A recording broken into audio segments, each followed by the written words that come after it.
name is LoeyLane, and I'm so excited to tell you guys about my new podcast, Internet Urban Legends, with my BFF Snitchery. We deep dive into the darkest corners of the internet to uncover whether some of the most notorious web myths are hoax or whether they're con. Internet Urban Legends, available exclusively on Spotify.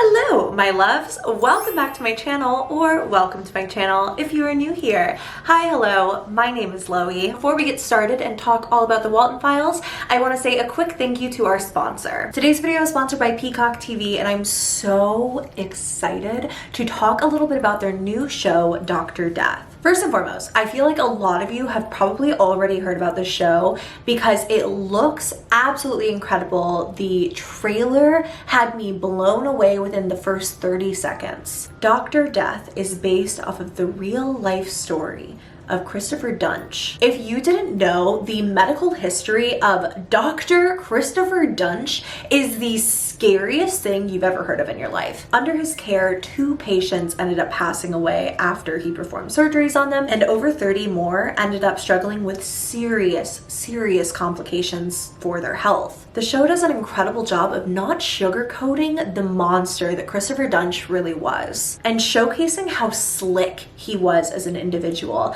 I mean, this guy got away with this for years. He would just hop from hospital to hospital when he was caught being shady, and it is so juicy. The drama is insane in this. I mean, we got drugs. We got people dying under a doctor's care. Like, it is intense. And honestly, Dr. Death is the must-watch series of the summer. Make sure to check out the show on Peacock TV, and you can follow Peacock TV socials. I'll have everything linked down below for you. The show is incredible, and it also has a really stellar lineup of cast, including Joshua Jackson, Anna Sophia Robb, Alec Baldwin. I mean, this is the horror show to end all horror shows. Dr. Death is now streaming exclusively on Peacock. Today is a video a lot of you have probably been waiting for. Today, at long last, I am covering the Walten Files. You might already see the length of this video and be in shock, but there will be a part 2 coming very shortly. We watched the entirety of the Walten Files over on my Twitch, twitch.tv/LoeyStromboli, if you ever want to catch one of my streams. And I watched it alongside all of my Twitch followers. We laughed, we screamed, we cried. The Walten Files is a masterpiece of analog horror and something that I have been really excited to cover. All right, so what's the Walten Files? Put at its most simplistic of forms, the Walten Files is a VHS horror series inspired by Five Nights at Freddy's. The very first episode was posted to YouTube under the account Martin Walls, who is a Chilean animator, and it was posted on April 26th of 2020. This is a series that was certainly on my list, but I was still making my way through the scary, disturbing YouTube iceberg as my kind of larger summer series. Then, however, my favorite YouTuber of all time, Nexpo, if you guys have never watched his videos before, he's literally number one, what are you doing if you've never watched an Expo video? He is superior to what I do here in every way conceivable. I just try to be a glimmer of what his channel is. Since he is literally my favorite YouTuber in the entire world, it was killing me that I couldn't watch the Walten Files video that he did because I wanted to do my first impressions on stream. Like I said, if you want to watch my reaction, my initial impressions, thoughts, theories about the Walten Files, you can catch those videos over on my second channel, and I'll have them linked at the end of the video. I wish that there was an easier way to explain exactly what the Walten Files is, because I feel like when I say it, it just sounds like another animated ARG on YouTube. Also, I'm sorry if my voice like cracks or breaks. I currently am 99.9% sure that I have the Delta variant of COVID, so I have been home, bored out of my mind, but I have got to talk about the Walten Files. This is why it's not just another animated series. This series, this ARG, this viral, scary story has captivated me in a way that I've just never been captivated by any piece of horror on YouTube before. That all to say, I do recommend that you watch this series, perhaps before diving into this video.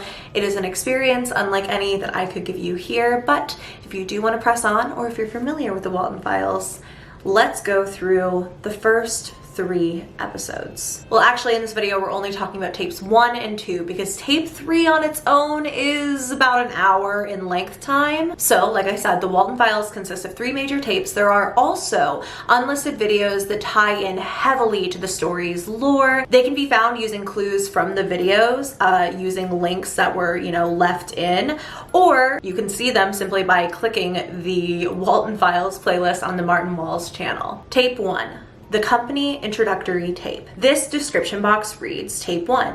This is a compilation of tapes created by the already extinct Bunny Smiles Company. I tried to get as much info as I could about what these tapes are. All I could find was that these tapes were handed to new employees back in 1974 to 1979. The rest of the tapes seem to be recorded by a new facility caretaker in the year 1982. Hopefully, I can find more tapes soon. Signed, Anthony. We open on the logo of a gray rabbit, which belongs to the Bunny Smiles Incorporated company. This is also a video for the Bonds Burgers Corporation. Not Bob's Burgers, Bonds. Above it reads, a cyberfun tech Bunny Smiles Incorporated restaurant, 1974. Hi, and welcome to the introductory tape to your new job at Bunny Smiles Incorporated. You have applied to a job in technical support and maintenance. What does this job particularly mean? It means that you, amongst other employees, are the one who will take care of creating a magical and fun experience for Bonds Burgers. The tape that we're watching turns out to be an instructional tape for a technical support job at Bonds Burgers. As a technician, the original designated watcher is responsible for keeping the animatronics and the show at the restaurant running. So after a brief overview of what would be our job description if we were watching this back in the 1970s, we meet the different animatronics that make up the cast at Bonds Burgers.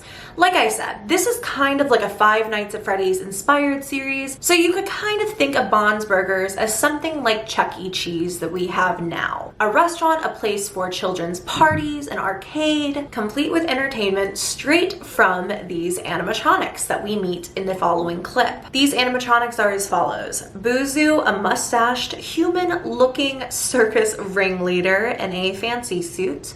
Bon, who is a blue bunny with a red necktie and kind of seems to be the mascot of Bonds Burgers, as, Bonds Burgers. Bon is everywhere in the messaging for this restaurant. Banny is a purple bunny with a pink bow tie, and then very briefly we see Shaw the sheep. After this introduction, we receive a message from the co-founders, and we have the pleasure of meeting both Jack Walten and Felix Kranken. You'll be given the role of a facility caretaker. Around this fun and magical journey we'll work on certain tasks, such as cleaning protocols, robot maintenance and repair, and learning how to use BSI technology.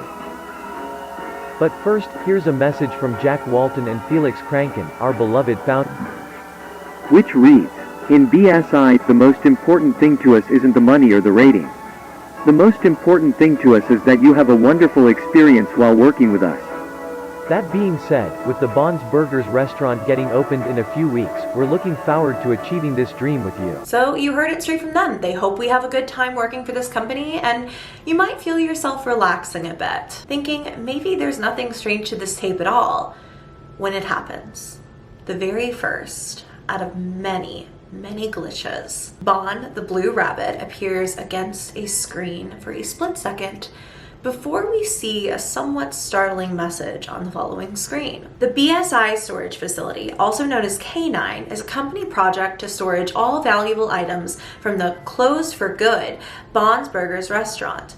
Given the situations about the incidents inside the 1974 Bonds Burgers location, any type of props, animatronics, and arcade machines will carefully be moved, inspected, and secured inside a bunker located deep down in St. Juana's forest for good. A facility caretaker will take care of securing the facility, keeping it safe, and working properly. Within a matter of seconds, we have gone from being welcomed to our new job at Bonds Burgers to finding out that something happened to the company in 1974. Not only has the restaurant been closed for good, but everything that was inside has been confiscated and is stored deep within a bunker in the forest.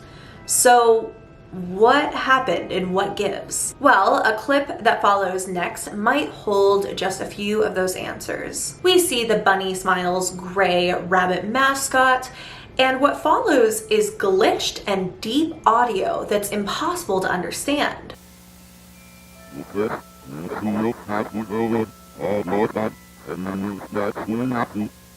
It turns out that the audio is simply reversed, and when you put it the correct way, it says this. You finally start to remember. That's all ball. They will be back for you soon, Sophie. You finally start to remember that old day. They will look out for you soon. It would appear that these tapes are a way to communicate with someone, to talk to someone who has long since forgotten about what happened on that day in 1974. That day, of course, being, I'm assuming, whatever happened at the restaurant, that now it's completely closed down. But more on that theory a bit later. Next up in the tapes, we get a Bunny Smiles cartoon created in 1979. It includes the characters from Bond's Burgers having a sleepover. The main story of this episode basically follows Bond having his friends over to his home, but as we are told that Bond invited all of his friends and given a list of just who was included, this happens. For this sleepover, he invited Shah, Boozoo, and Billy. Let's check again in case we don't forget any guests. Bond invited Shah, Boozoo, and Shah, Boozoo, and Billy. But at the very end there, Billy was replaced with someone new. But isn't that kind of a familiar face? It might take you a moment to place, but that was the man on the left when we were introduced to the co-founders of Bond's Burgers restaurant. That man is Jack Walten. What is he doing in this children's TV show, this very clearly animated kids show? What is a real-life man doing within it as a jump scare? So all Bond's friends arrive for their movie, they're setting up, and the narrator says that little Bond spent all of his money on this great movie, whatever it may be.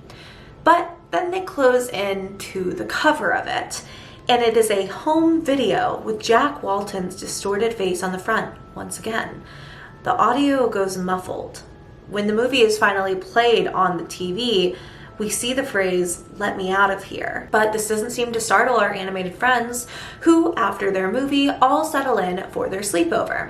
The camera pans over all of the characters as they rest in their sleeping bags, but little Bond is awoken by something in the night.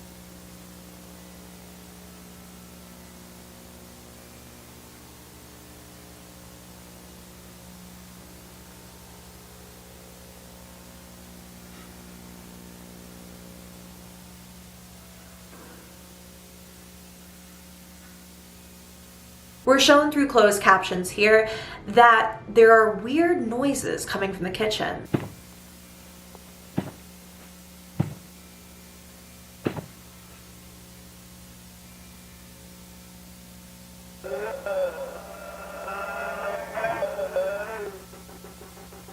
When Bond goes to investigate, he finds a moving and glitched missing poster. Again, using closed captions, which is a great way in this series to find out various clues about the story that may not always be laid out right in front of us, we see the message, missing, Jack Walten.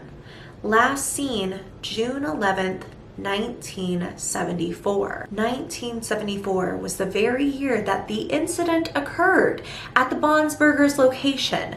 So what happened that one of the co-founders is missing, and we now found out that the entire restaurant has been packed up and put into a storage facility in a bunker in the forest. Seemingly shocked by this discovery, Bond finds a lighter on the floor and he ignites it again and again. Suddenly, Bond glitches into a girl in a red security uniform.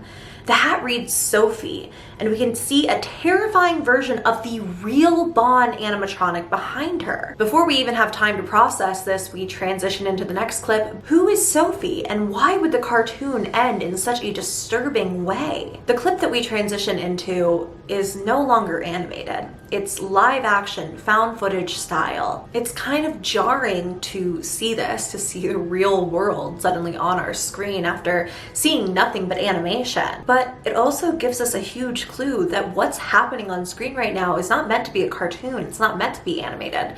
This is all happening within our real, tangible world. It's sort of chilling to see and scary to realize that this is all happening in the same universe we reside in. The person filming this clip is driving through the woods, introducing themselves as the brand new caretaker for the old Bunny Smiles facility. He's on his way to his new job, which is kind of like a weird, nondescript location in the woods. He's been driving for like 20 minutes and hasn't been able to find his place of work. But they gave me this weird location.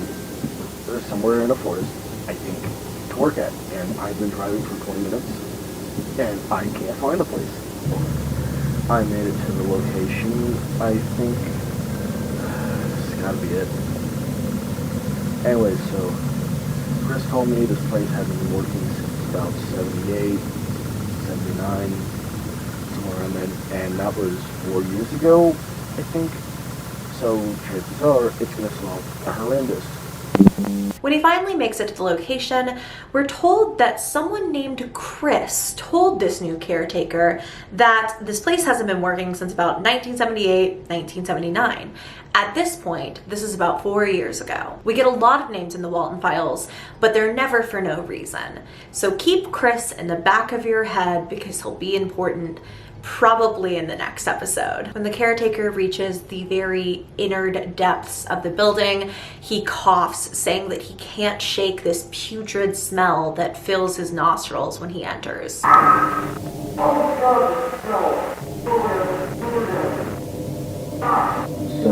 I found this, and I think this is good news for reworking products for the company. Although that's all I think you got now. And most guys are asking their days. But, fortunately, diagnostic control is right here, so we can go there and sample it in the way. When he finds the Bond animatronic in the building, he strangely refers to it as this doll-like thing. And I think that this is kind of a hint that our newfound caretaker doesn't really know what he's doing. And I don't mean that in like a mean way, in like an incompetent way. I just mean that it's sort of bizarre that someone who would refer to an animatronic as a doll would have the job that he does. And it kind of would seem that this job is a tad bit sketchy. So the caretaker fires up the diagnostic controls to see how Bond is functioning. He mentions that Bond could be good for the relocate project, but more on that later. Bond moves quite normally when the technician is doing these diagnostics, his head and mouth moving without too much issue. But as the new technician gets further into his work, suddenly the audio glitches out and the screen goes white. We see Bond with hollow eyes staring directly to the camera. Then, slowly, a pair of human eyes slowly open from behind the sockets. Blood streams from them down the animatronic's face before the camera cuts back to the technician running through the woods. What was that thing?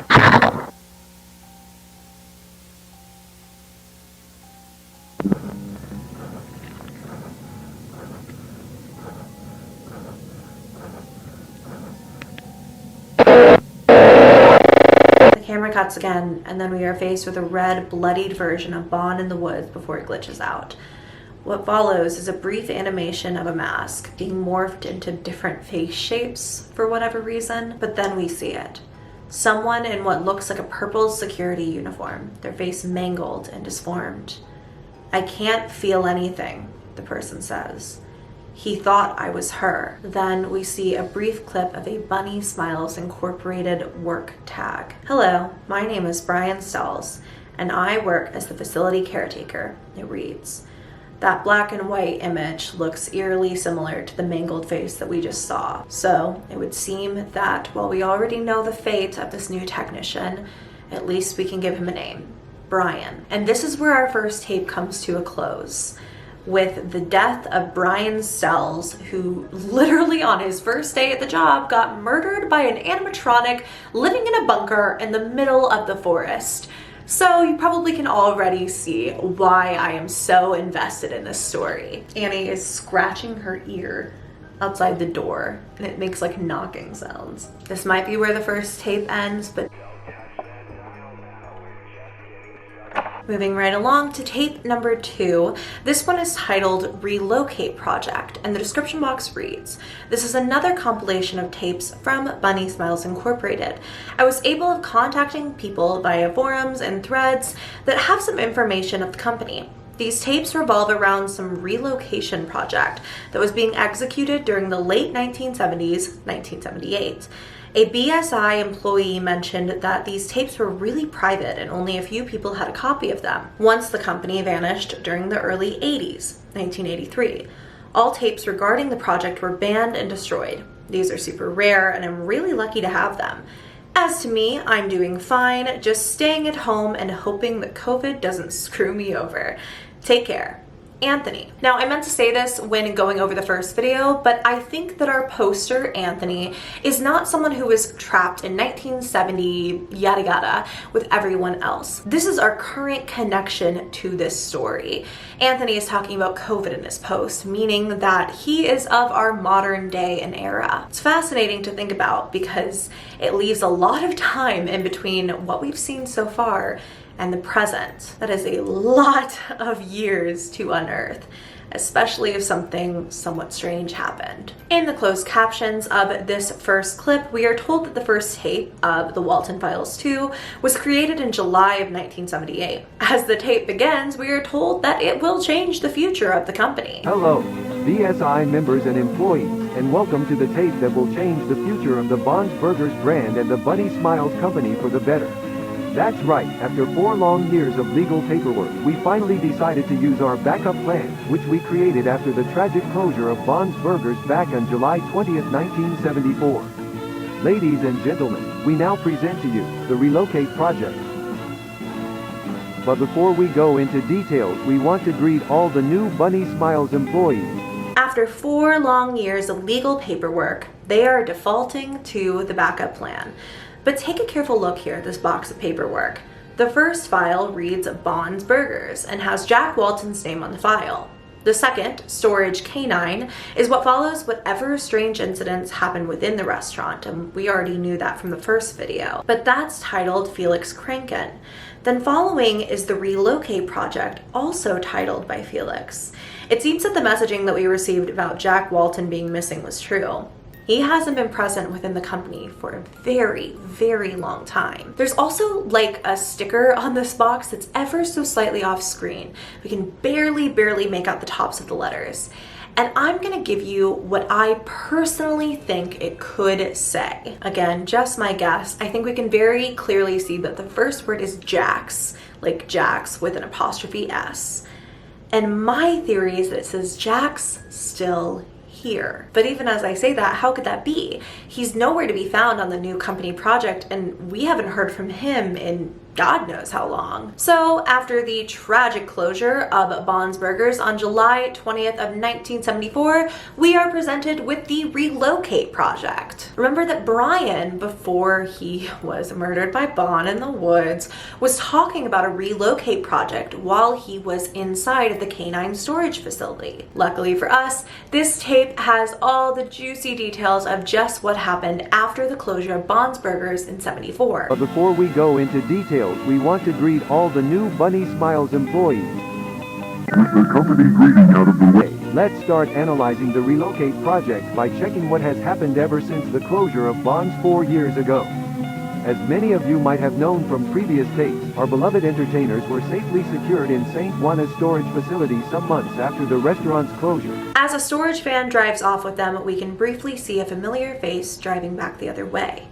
That's Jack Walton. Turns out that the company seemed like it did pretty well even after the closure. I mean, hey, they were offered comic book, TV show deals, and even a video game. That game, by the way, is called Bunny Farm, and it is the primary focus of the 1-hour Walten Files Tape 3. Now, what's interesting about this screen grab, this just clip, is that if you look closely, you can see the home video that Bond found in our first episode of the Walten Files. The one with Jack Walton on the cover. As the video goes on, We see a photo here of Felix as the sole founder of the company. He's gone so far as to crop Jack out of the photo. I mean, you can see Jack shaking his hand, but Felix has completely cut him out of the equation. Based on this, it seems like they are hoping to relaunch Bond's Burgers in 1982. This is quite a feat, so as the video says, let's give it up for Felix cranking everybody. Man with not only a giant brain, but also a giant heart.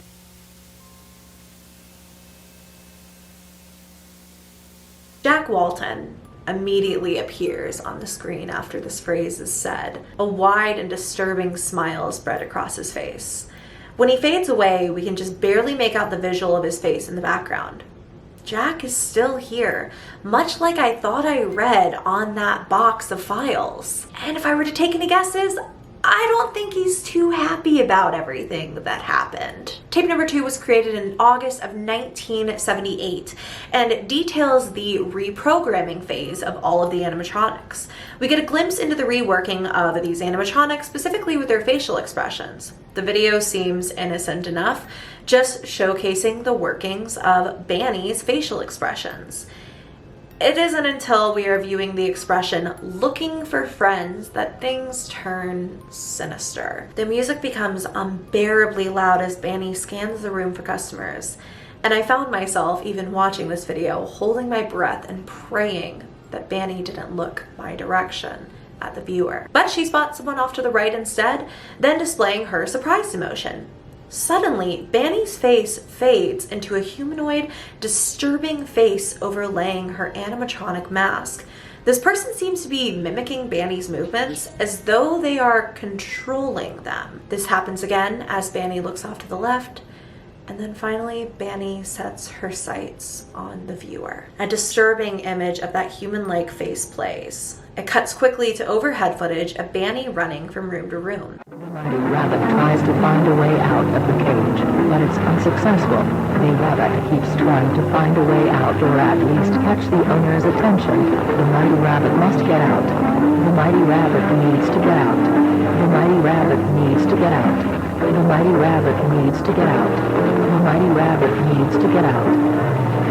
The rabbit is starving. The rabbit is starving. The rabbit is starving. The rabbit is starving. The rabbit is starving. The rabbit is starving. The rabbit is starving. The rabbit is starving. Is starving. Is starving. Is starving. Is starving. Is starving. The bunny rabbit needs to get out. The rabbit is starving. The rabbit is starving. The footage then glitches to blood pouring from Banny's eyes, then a clip of wild rabbits running free out in a field. Is this what Banny truly wants?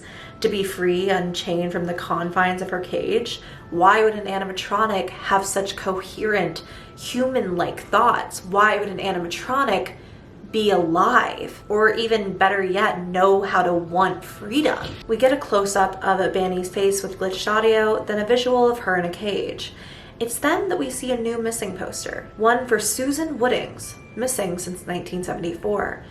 This connection to Banny gives a startling theory. It does seem strange that after basically learning that someone is inside of Banny controlling her every movement, either she is possessed or there's a person in there, that we would then see a missing poster for Susan Woodings. Could this have been the same thing that happened to Jack Walton? Moving right along, tape number 3 is created in July of 1978. And it kind of starts out with like an eerily cheery tone, given the end of tape number 2 in this compilation. We see glimpses into the inner workings of the animatronics, the Bunny Farms arcade cabinet, and finally land on a technical support screen. It appears that this is the new technical support video, led by Shaw the Sheep. This particular video is for the K9 storage unit, so of course it is meant for after the closure of Bond's Burgers. Welcome to technical support. Today we will focus on the area tour and orientation inside K9, the Bunny Smiles storage facility. We recommend all facility caretakers to have all needed equipment in hand and to always wear the Bunny Smiles uniform. We briefly see the purple uniform that Brian wore in that first video, and it's somewhat eerie to think that this is what he died at the hands of Bond in. When Shaw mentions the BSI ID card, we get a glimpse into Brian's. showing that whoever is putting these tapes together knows all too well about his untimely demise, even though it would have happened after the filming of this video. Then Bon welcomes us to the storage facility and asks if we would like his help packing our little backpack so that we can get to work. Stop and think. Do you have all the necessary items for your job tasks? I thought so. Let's put on a nice backpack and start packing some items. Let's check the items you will require for your job at K9. Lantern? Check. Snacks? Check. Key? Check. Camera? Check.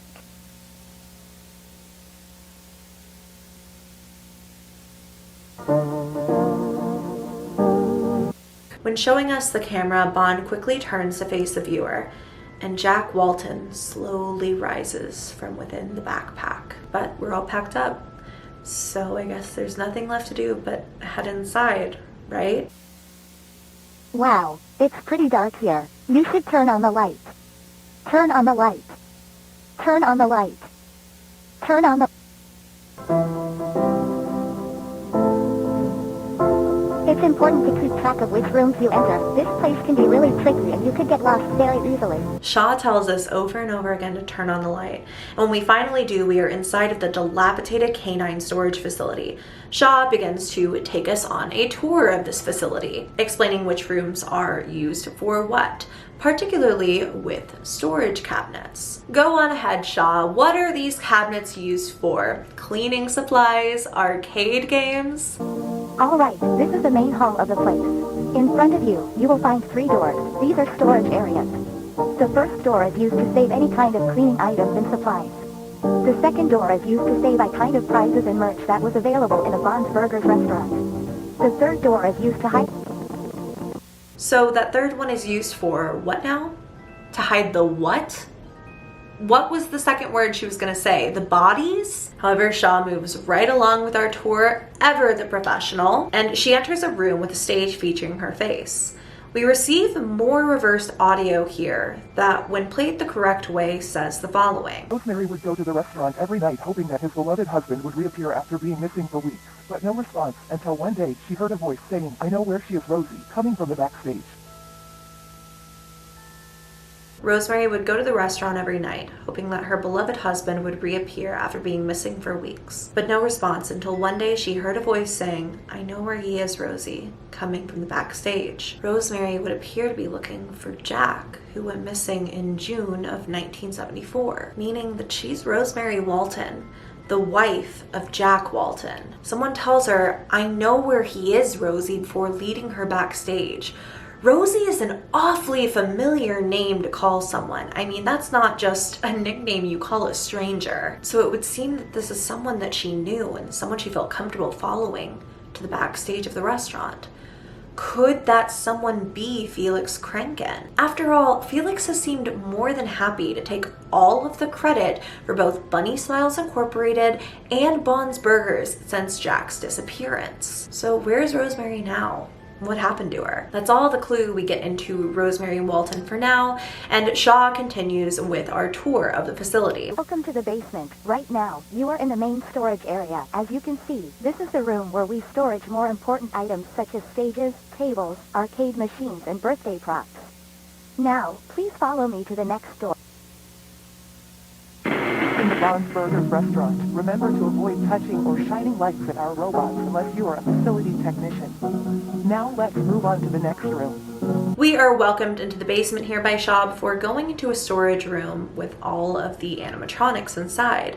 Shaw gives us a somewhat strange warning here. She says that unless you are a technician, not to shine lights in the eyes of the animatronics. Now we'll move on to the next room, but for whatever reason we find ourselves back in the basement.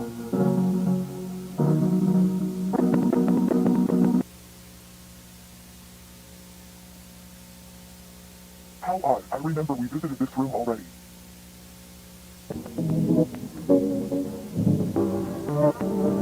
Sophie, where am I? Listen. How odd, Shaw says. I remember we visited this room already. If we take a look on stage, Shaw's eyes are now hollowed out, and there's a shadowy figure at the bottom of the screen. When Shaw approaches this figure, the screen goes red and glitched. Blood pouring from her eye sockets. Another name here. Sophie. Where am I? Shaw asks. It's then that the Shaw animatronic flashes in and out with a black-haired woman, and we see a black and white photo has now replaced Shaw on the stage. The shadow figure remains at the bottom, watching all of this play out. By the time the lady entered the backstage, as the voice told her to, missing husband wasn't there. Instead, she found a rabbit. Rose broken will fix you. You will beautiful. You will beautiful. You will beautiful. It cuts to a clip of Bon surveying the room in front of him. Don't worry, he says. We will fix you. You will be beautiful. We then see a clip of this woman dismembered into broken chunks on the floor before Bon picks her up and stuffs her inside of Shaw. When the lights come on after this, we once again see the Shadow Man. When she woke up, she looked beautiful. But on the inside,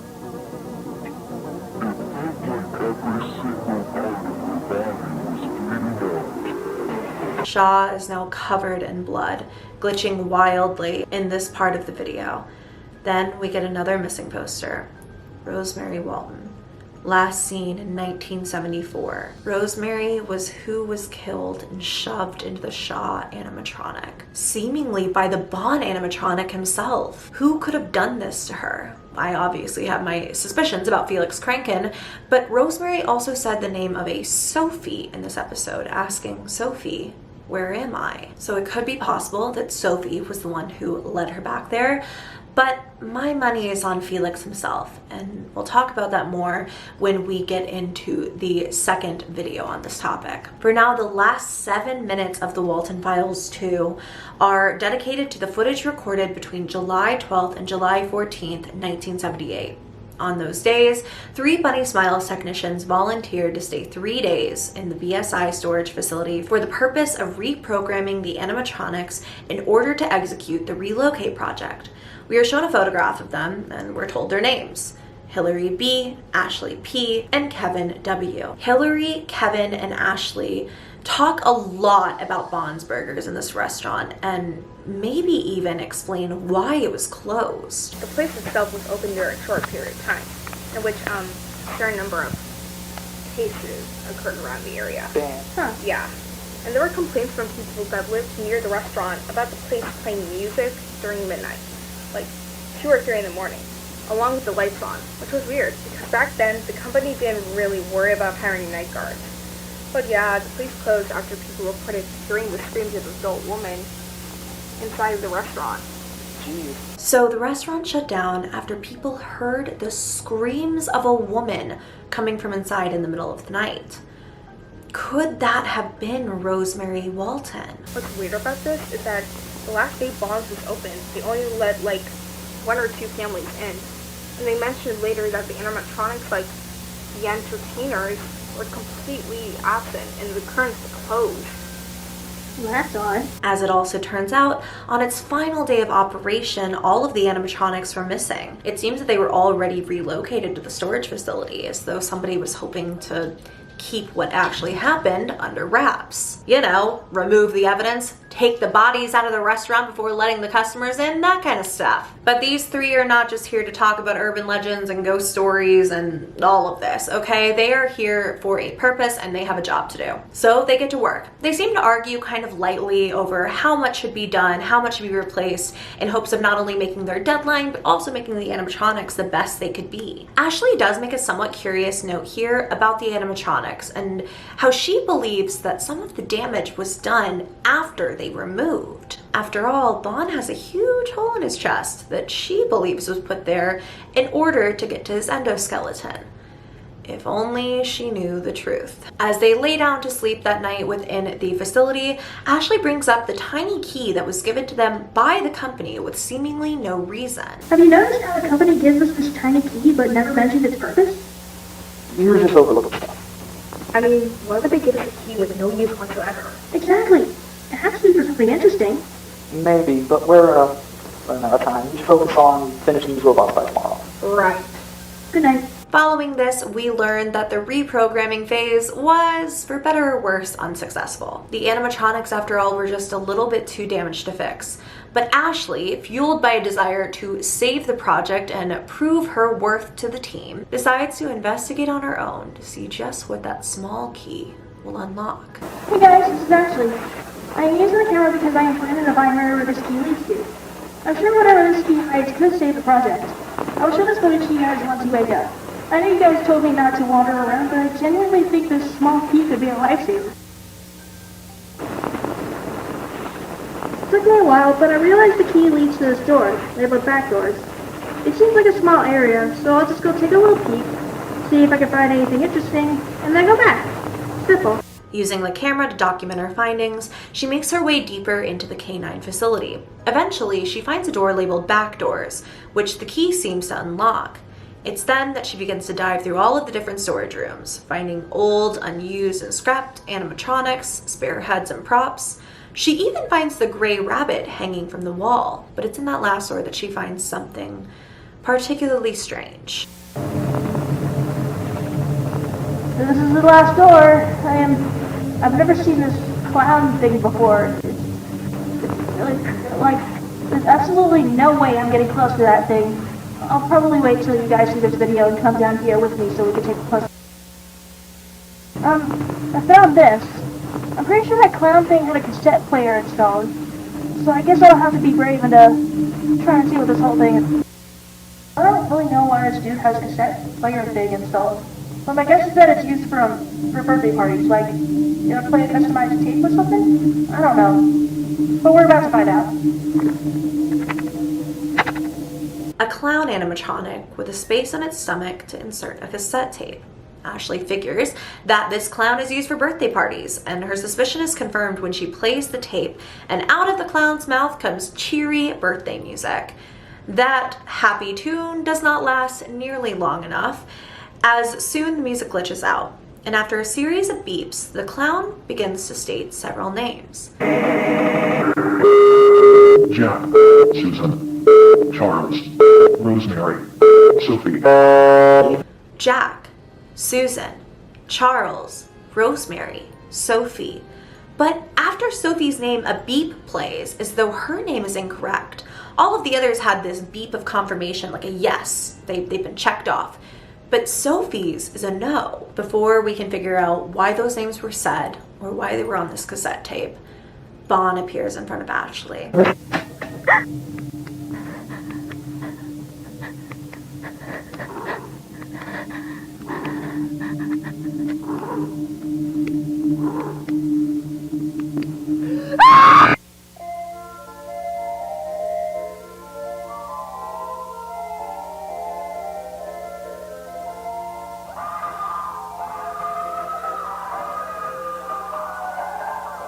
She screams as this footage cuts out, and we see a photo of her face after this. Her eyes hollowed out and her face bloodied. She screams in the background as the photo of her face becomes more and more disfigured. After this, Billy addresses us, the audience, stating that he's Billy, the happy clown, and asks if he can sing us a song. Reverse audio of his original song plays here before an animatronic hand reaches down to tear the mask off of Billy's face, revealing a bloodied corpse inside. If you're lucky enough here to pause on an exact split frame of text, you see the following. They left the next day. They thought Ashley left early, but she was in the back doors, screaming as much as she could, but no one heard the screams. The following days, the caretakers would complain about an awful smell coming from the back doors. The company decided to shut down the facility until they got new advice. The relocate project was unsuccessful. Ashley is still there, but she's not screaming anymore.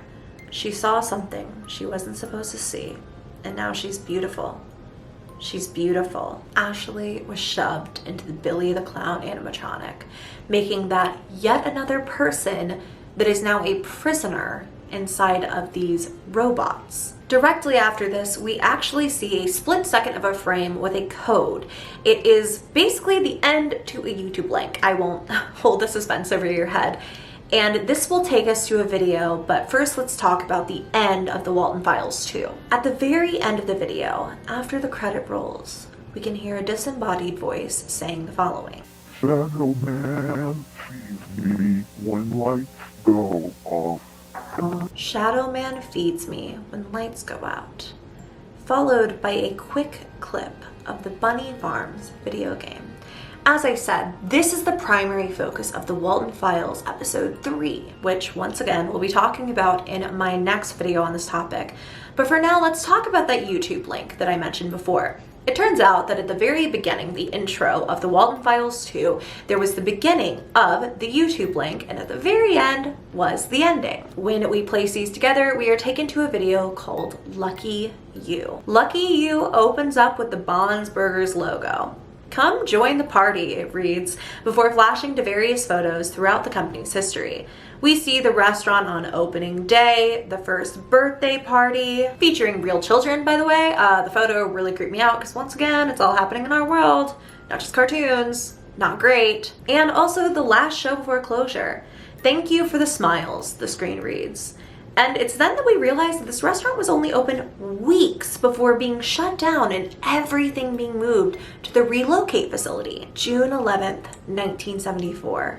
While we see nothing but a black screen for a few seconds before the animatronics begin to flash across the screen, we know what June 11th was. It's the day that Jack Walton went missing and seemingly was never found again. You must be so confused about what you saw. Don't be scared, my little bunny. Answers will be given eventually, but don't try to solve this puzzle only with the pieces you have so far. This is only the beginning. For I'm going to tell you a story of broken people, beautiful people. He is so sorry about what he did to them, but there's nothing he can do. Remember that. Safety and pills, Sophie. Safety and pills, Sophie. Safety and pills, Sophie. Safety and pills, Sophie. Safety and pills, Sophie. Safety and pills, Sophie. Safety and pills, Sophie. Safety and pills, Sophie. Safety and pills plays over and over and over again. Over the deaths of those people we've seen already. Over the death of Brian and Ashley. We briefly see an unfamiliar bear animatronic character here, and then a pill bottle. At long last, we know exactly who Sophie is. Sophie Walton, the daughter of Jack and Rosemary Walton. Again and again, she is told that there is safety in pills before the screen cuts to the remains of the animatronics, with text flashing across the screen. Oh, can't you see? I made them beautiful. I don't know how. I didn't even mean to, but I did. They try to talk to us through analog. They will be heard. This is their cry for help. Besides, they want us to know what happened that year. But we must be patient. Look, they are filled with life. They dance to music. They laugh and sing along. They're perfect. They are beautiful. They will see you soon, Sophie. When Rosemary addressed us as Shaw back in episode 2, she asked, Sophie, where am I? Now Sophie is constantly, repeatedly being told that there is safety in pills. In the first episode of the Walten Files, the reverse audio tells us you finally start to remember that old day. Sophie's mind is being controlled, hypnotized through the power of these pills. Her memories are being suppressed, and the conflicting message of Lucky You seems to be a conversation with Sophie, but with two separate people. The first says that she must be so confused, but he's so sorry for what he did to them. There's nothing he can do. When the audio changes and the text appears across the screen, however, it seems like it's someone new. Can't you see? The faceless entity asks. I made them beautiful. They will be heard. This is their cry for help. Besides, they want us to know what happened that year. Perhaps this is why the tapes are so confusing and so back and forth all the time. Maybe it's two separate entities fighting for control, fighting for Sophie to repress her memories of these people and what happened to them, versus trying to get her to remember the truth. For now, here's what we know. Bon and this is a hunch at this point, but something that I pieced together by this point in the storyline, Bond the animatronic contains the remains of Jack Walton. Again, just a theory that will be confirmed in the second edition of my video on this series. We know that Rosemary Walton has been shoved into the Shaw animatronic. We know that someone named Susan Woodings exists in Banny, and we know that Billy the Clown holds Ashley. That leaves us with a few questions. What happened to Brian's body after he died? I don't remember ever seeing anyone inside a Boozoo, but ultimately Bond is the connection to all of these deaths. Bond has been seen in every death animation for each and every person in the story that has gone missing. When he went missing in 1974, I believe that Jack Walton was shoved into that Bond suit and now repeats these actions on everyone around him. Anyone who looks a little bit too closely. But why? And why is Anthony, our kind of anonymous poster, sharing all of this with us and not acknowledging how strange these messages are to Sophie? Lucky Yu's description simply reads, "The story of Bond's Burgers goes back to 1958, where two college students had the same idea of animated performers. Their names were Jack Walton and Felix Kranken. It took them 16 years to actually execute this concept. By that time, Kranken and Walton had built their own families. Felix married a beautiful lady, and Walton was not only a great husband, but also the father of 3 beautiful children." 3 children, and yet we've only heard from Sophie so far. So what does that mean? Where are the other 2 kids? Could they be the one leaving these messages for Sophie? I know it's a cliffhanger. I know it's a cliffhanger. I'm sorry. This is a massive series with so many videos, and this is where we leave off for my first episode on the Walten Files. I promise you this series comes to a startling, terrifying, sad, I mean everything you could ever think of conclusion in my next video. So if you want to watch that, I will have it linked down below when it is live, but it should be up this weekend. For now, I want to say a massive thank you to everyone for watching this video. If you did enjoy it, go ahead and give me a thumbs up. Please subscribe to my channel if you haven't already. I love you all very, very much. Good night, sleep tight, don't let the bunny bite, and I will see you in my next video. Bye. Safety and pills, Sophie. Safety and pills, Sophie. Safety and pills, Sophie.